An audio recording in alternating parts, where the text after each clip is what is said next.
Hey again everybody, it's Robert184, 2 R's to B's gundam.tk. Episode 4 of Gundam Age has just finished airing, and now it's time for my synopsis and thoughts, and don't forget to let me know what you think with a comment down below.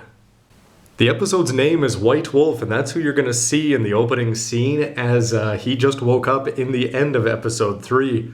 And going back to Gundam Wing, when Bandai and Sunrise realized that if they could bring in a lot more female fans by having good-looking guys, so you'll either love or hate the opening of the episode. But the most important thing from a character perspective is that Wolf is going to come out and declare himself to be the best, which is going to set the stage for his showdown with Flit. The scene then shifts to the hangar where the Gundam is not spinning around, but Flit has a two-purpose thing here as he's explaining how he can download the data and put it into his Haro. And of course, kids can go do the same thing with the data that they've collected in the supermarket playing the games. Now here we get to see a little bit of development with Emily as she is starting to show resistance to their idea of them being soldiers and being in the army, which is something going back to 0079. And they decide we should go figure out what our future is going to be, and we should talk to Captain Grudek, who quickly blows them off and says to talk to somebody else. So he comes across as being a little bit cold like Bright, although I wonder how that's going to change over time. As they go and hang out, it looks like in the mess hall, Milaise sort of covers for him, explaining that he's busy. And as they're hanging out and heading towards a new colony, Wolf walks into the room and he says, "Why aren't we on Nora? Who are you? What's going on?" Now, DK actually proves his worth for probably the first time in the series and explains that Wolf is a mobile suit racing champion and famous on Nora. And basically the story develops that there was no contest, he had no competition, so he might as well. He joined the army. Now, Wolf, of course, carries on in being the full of confidence kind of guy that he is, completely disinterested in hearing the self-introduction from the male crew members. However, he's quick to pay attention to the girls as a playboy, and very quick to give her Milaise a nickname. And of course, she refuses in very cute terms. After being rejected for the time being, he then asks, who are these kids just hanging out here? And he assumes that they were running away from an attack on the colony. And instead, the real pilot of the Genoese says, no, they were here because this kid has a mobile suit which he was able to defeat the UE with, which Wolf isn't aware of because he was in cold sleep. That's not quite fully explained. I guess we'll find out more.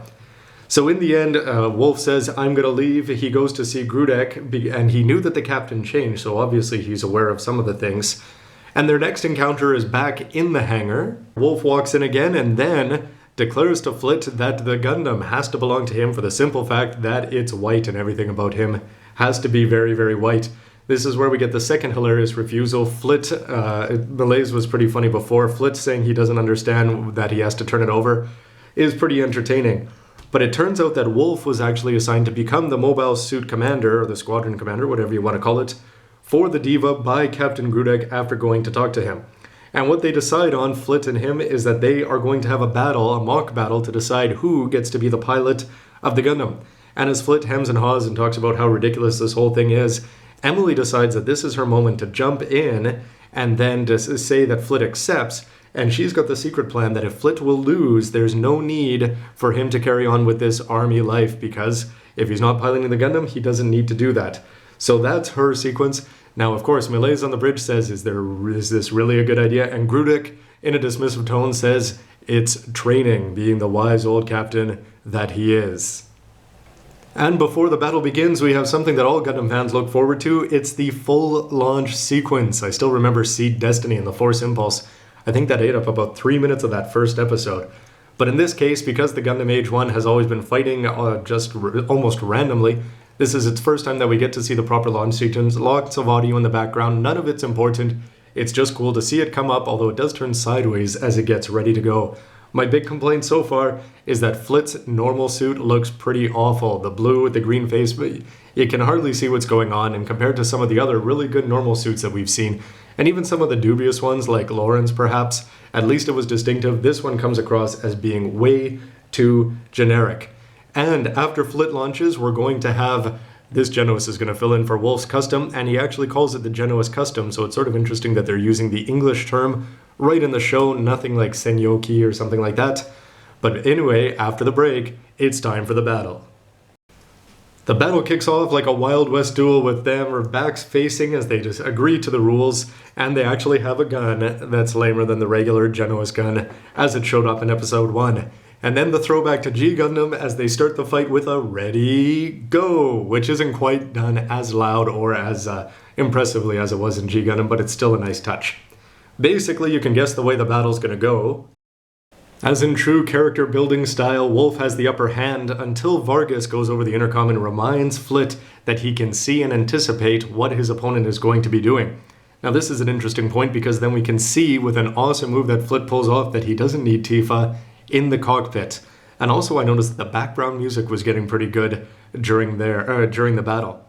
Now the reactions, most of the bridge crew is impressed with everybody. However, Emily continues to be unhappy with her complicated feelings about the whole war situation.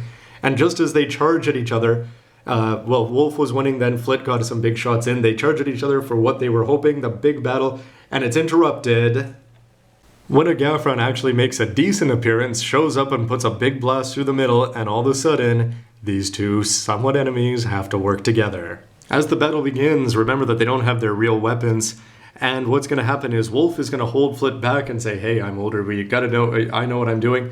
And Flit says, I've got the experience, and charges right in until Wolf rushes in and saves the H1 from a strange sort of warp cloak, some sort of field that he entered.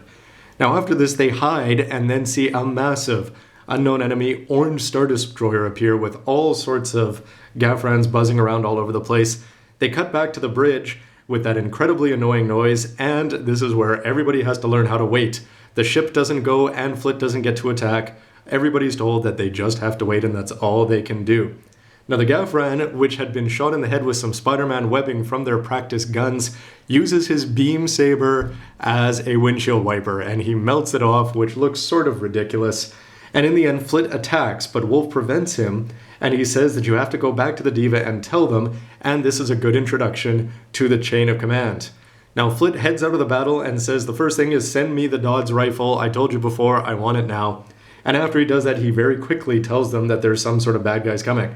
And here we get to see canned animations as Grudek says launch the Dodds rifle, and we get to see the H1 do an impressive pose as it catches it in space. Meanwhile, back at the battle, Wolf is in a bit of a tough spot as he gets a leg blown clear off by the Gafran before, yes, you guessed it, he's going to show up at just the right time with the Dodds rifle. Wolf is going to be impressed with the Dodds rifle, and then, until Wolf goes yoink and says, basically says, lend me the Dodds rifle, basically stealing it.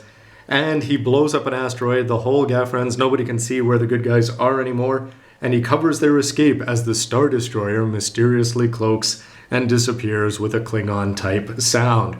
And at the end, the two of them stay there in space and they say, perhaps we can mutually respect each other for our battle prowess. And just when you think the two of them are going to go along or get along, they cut back to the mess hall where you get to see Wolf and Flit go back to their arguing ways about who was doing what and who saved who in the battle.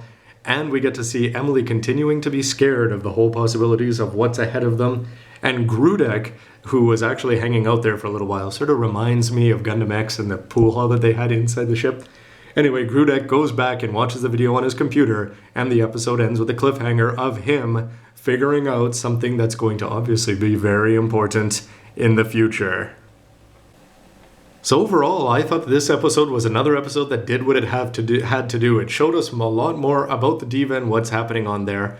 And we got introduced to the older senpai type character in Wolf who comes across as a goof, but it's certainly going to be interesting to see where he goes. In terms of appearances and first appearances, I think he's got one of the more memorable ones in all of Gundam. It looks good to be seeing. I wonder if he's going to be a Kamina and end up dead, or if he's going to be alive and an old man by the time the second generation kicks off. However, Grudek is certainly one of the more intriguing characters, and I'm sure that they're keeping him mysterious on purpose from the way that he took over the ship to his actions. Clearly this is a man with a plan, and I look forward to seeing where that goes and how Flit and the H1 fit into that. But coming up next week, I hope that we're going to start getting into a few new things. For the sake of this review, you can guess that I wish I had the white one. You can see the appeal of advanced grades. Just the fact that they go on sale early means that I could have had a white one kicking around here for the review here. But anyway, maybe that's for next time. watching this episode from a plastic model perspective, the big one for me, I'm going to want to buy a Wolf Custom Genuous. So in terms of selling me, they did. Bandai will get another 1,200 yen. Anyway, everybody, that's my thoughts on the episode. I like where it's going. I like the relationships that are set up here. Emily's attitude is certainly going to cause some interesting problems and have an interesting resolution in the future, I'm sure. But why don't you let me know what you think? I'd love to hear from you, and stay tuned for lots more Gundam reviews of the anime, and most importantly, the plastic models themselves, as the high-grade line has been fun. Good to see that the Gaffer didn't get completely forgotten after the Zetas stole the show in episode 3, and I look forward to buying a lot more. Anyway, everybody, thanks for watching. See you next week. From now on, I'll call you Ga-chan. I refuse. Humbly.